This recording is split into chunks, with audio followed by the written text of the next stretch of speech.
ولقد خلقنا الإنسان ونعلم ما توسوس به نفسه ونحن أقرب إليه من حبل الوريد إذ يتلقى المتلقيان عن اليمين وعن الشمال قعيد ما يلفظ من قول إلا لديه رقيب عتيد وجاءت سكرة الموت بالحق ذلك ما كنت منه تحيد ونفخ في الصور ذلك يوم الوعيد وجاءت كل نفس معها سائق وشهيد لقد كنت في غفلة من هذا فكشفنا عنك غطاءك فبصرك اليوم حديد وقال قرينه هذا ما لدي عتيد ألقيا في جهنم كل كفار عنيد مناع للخير معتد مريب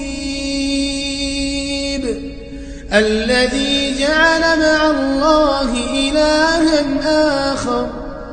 فألقياه في العذاب الشديد قال قرينه ربنا ما أطغيته ولكن كان في ضلال بعيد قال لا تختصموا لدي وقد قدمت إليكم بالوعيد ما يبدل القول لدي وما أنا بظلام للعبيد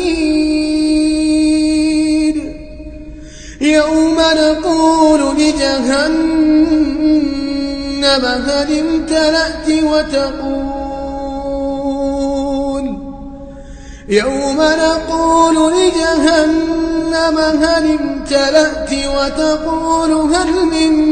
مزيد وأزلفت الجنة للمتقين غير بعيد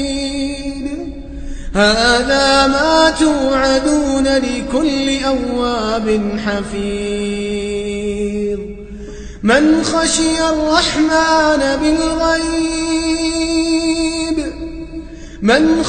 الرحمن بالغيب وجاء بقلب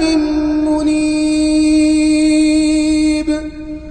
ادخلوها بسلام ذلك يوم الخلود لهم ما يشاءون فيها ولدينا مزيد وكم أهلكنا قبلهم من قرن هم أشد منهم بطشا فنقبوا في البلاد هل من محيص إن في ذلك لذكرى لمن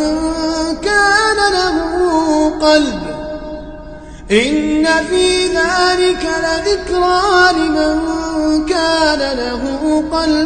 أو ألقى السمع وهو شهيد ولقد خلقنا السماوات والأرض وما بينهما في 6 أيام وما مسنا من لغوب فاصبر على ما يقولون وسبح بحمد ربك قبل طلوع الشمس وقبل الغروب ومن الليل فسبحه وأدبار السجود واستمع يوم ينادي المناد من مكان قريب يوم يسمعون الصيحة بالحق ذلك يوم الخروج إنا نحن نحيي ونميت وإلينا المصير يوم تشقق الأرض عنهم سراعا ذلك حشر علينا يسير نحن أعلم بما يقولون وما أنت عليهم بجبار فذكر بالقرآن من يخاف وعيد